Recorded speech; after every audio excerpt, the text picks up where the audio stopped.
70년대에도 학생운동이 있었지만 80년에 들어와가지고 학생운동이 본격화된 데는 당시 5.18 광주 민주화운동에 대한 영향이 상당히 컸어요. 그러니까 이제 대학에 들어온 신입생들이 제일 먼저 접하는 게 광주 뭐 사진 같은 걸 보면서, 그 와중에 이제 학생운동권이 정비되는 과정에서 생긴 게 이제 12.8 건대 항쟁이죠. 1986년에 이제 정확한 명칭은 그 전국 반회세 반독재 애국학생 투쟁연합 발족식이었어요.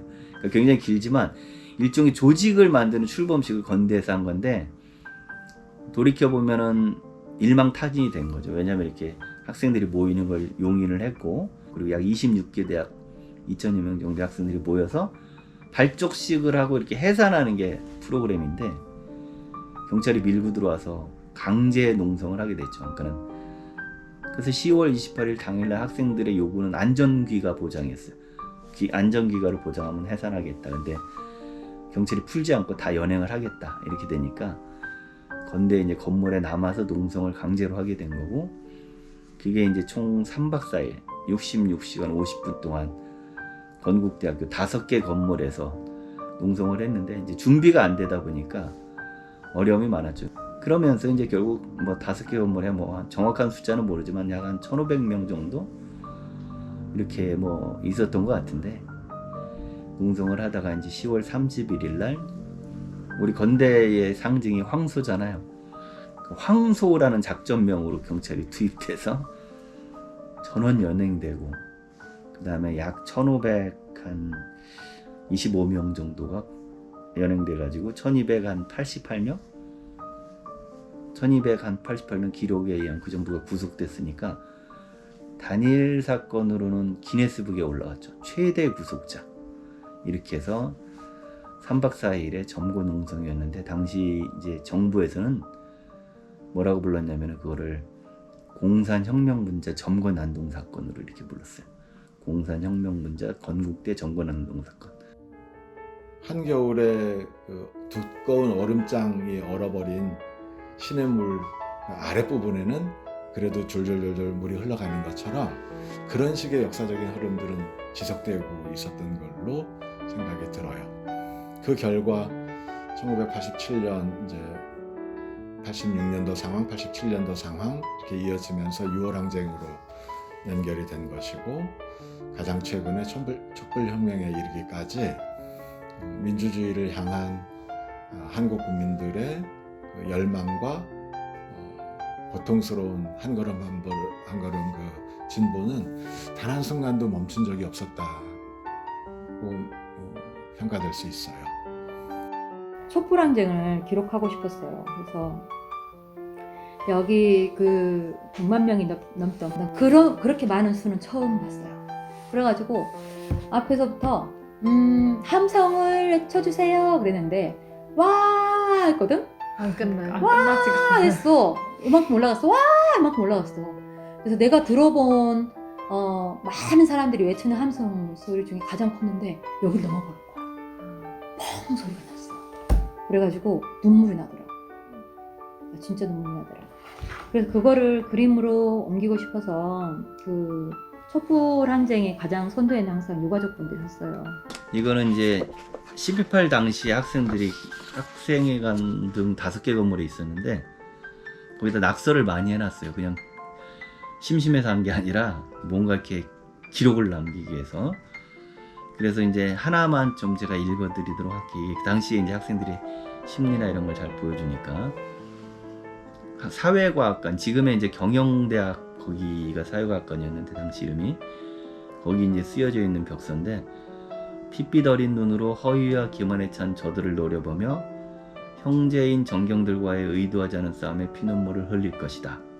이 땅의 백성이여 우리의 사랑이여 한반도의 민주화 해방하는 그날이 올 때까지 끊임없이 투쟁하리라.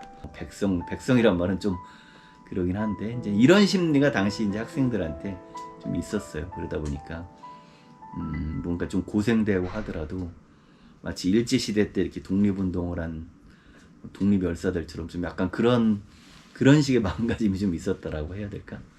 그런 게 여기 잘 나타나 있는 것 같아서 제가 한번 읽어봤습니다. 퍼덕퍼덕 거리는 새, 푸른 하늘 좋다고 높이 높이 날더니 왜 날개 접었을까? 퍼덕퍼덕 날고 싶어도 날 수가 없네.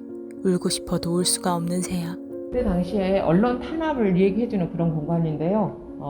여기에는 전남매일, 전남일보 그렇게 신문사가 있었고 부여시 전일방송이 있다고 했잖아요. 그런데 전두환이가 대통령이 되면서 전일방송은 강주방송으로 통합시켜버리고 전남매일, 전남일보는 강주일보로 통폐합시켜버립니다. 그래서 그때 당시는 이렇게 기사를 쓸 수가 없었습니다. 그래서 검열을 통해서 다 카트당해버리고 그래서 전남매일 기자들이 이렇게 사직서를 냈던 문서입니다. 나는 보았다. 사람이 개 끌리듯 죽어가 끌려가는 것을 두 눈으로 똑똑히 보았다. 그러나 신문에는 단 한 줄도 실지 못했다. 이에 우리는 부끄러워 붓을 놓는다. 그래서 전 직원이 사직서를 썼던 그런 문서라고 보시면 되겠고요. 그때 당시에 강주에 김준태 시인이라는 분이 강주에 우리나라의 십자가요. 이렇게 시를 썼는데 처음에 109행으로 이렇게 시를 썼지만 신문에 낼 때는 우리나라의 십자가요. 거기는 카트 당해버리고 강주요 해가지고 33행으로밖에 이렇게 신문에 실을 수 없었던 그때 언론 탄압 현실을 얘기해주는 공간입니다. 1980년 5월 당시에 보도됐었던 언론 자료들을 지금도 살펴보시면 폭도 또는 폭동, 난동, 무질서, 무법천지, 불법천지 이런 것들로 도배가 되어 있음을 쉽게 확인할 수 있어요.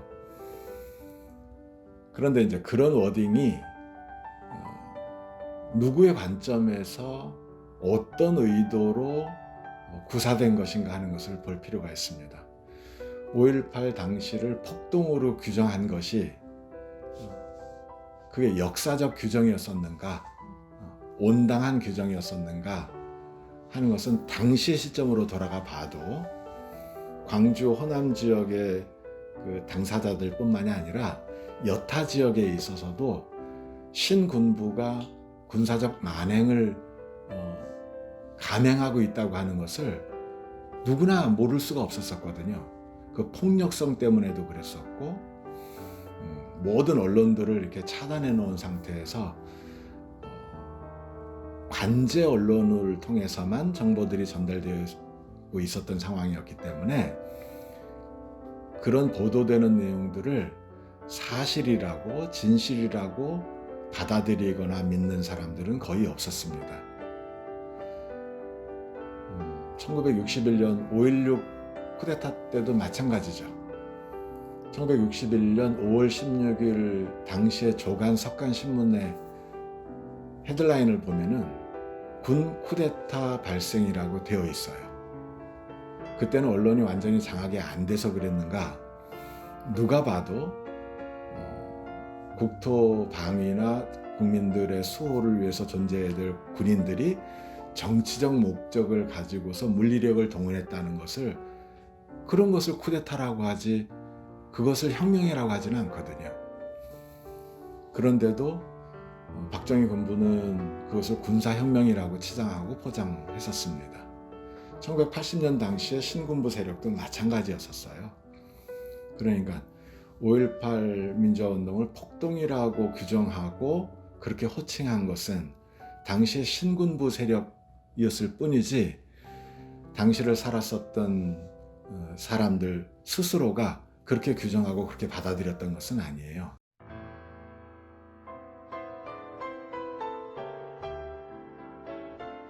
항쟁에 적극적으로 참여하다 희생되신 분들도 있지만 일상생활을 하시다가 이제 돌아가신 일반인들도 많이 계세요. 김정철님 같은 경우에도 이제 시내에서 친구들과 함께 이제 식사를 하고 이제 돌아가던 중에 계엄군의 구타에 의해서 이제 18일날 구타 당하시고 이제 19일날 돌아가신 분인데요. 이제 이분은 선천적인 장애가 아니고 후천적으로 아프시면서 청각 장애를 앓게 되신 분인데 당시 이제 소란한 상황을 이제 인지를 못 하셨었나 봐요. 그래서 이제 더 많은 피해를 당하신 경우인데 여기 옆에 보면은 이분이 이제 태어나셨던 날, 그다음에 돌아가셨던 날, 18일 구타를 당하셨지만 이제 19일 날 돌아가신 거예요. 그다음에 여기 뒤쪽에 보면은 어머니와 따님이 남긴 이제 비문도 있습니다. 당시 3살 된 딸아이가 있었다고 하세요. 당신이 죽은 뒤 장례식을 치르지 못해 내 삶이 장례식이 되었습니다.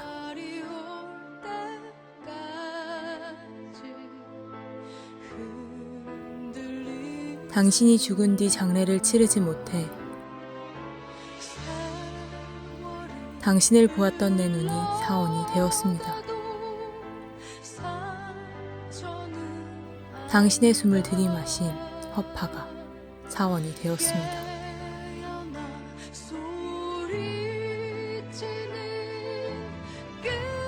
이제 당신이 나를 이끌고 가기를 바랍니다.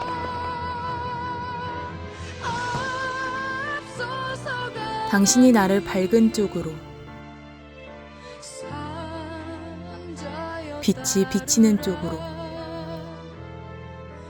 꽃이 핀 쪽으로 끌고 가기를 바랍니다.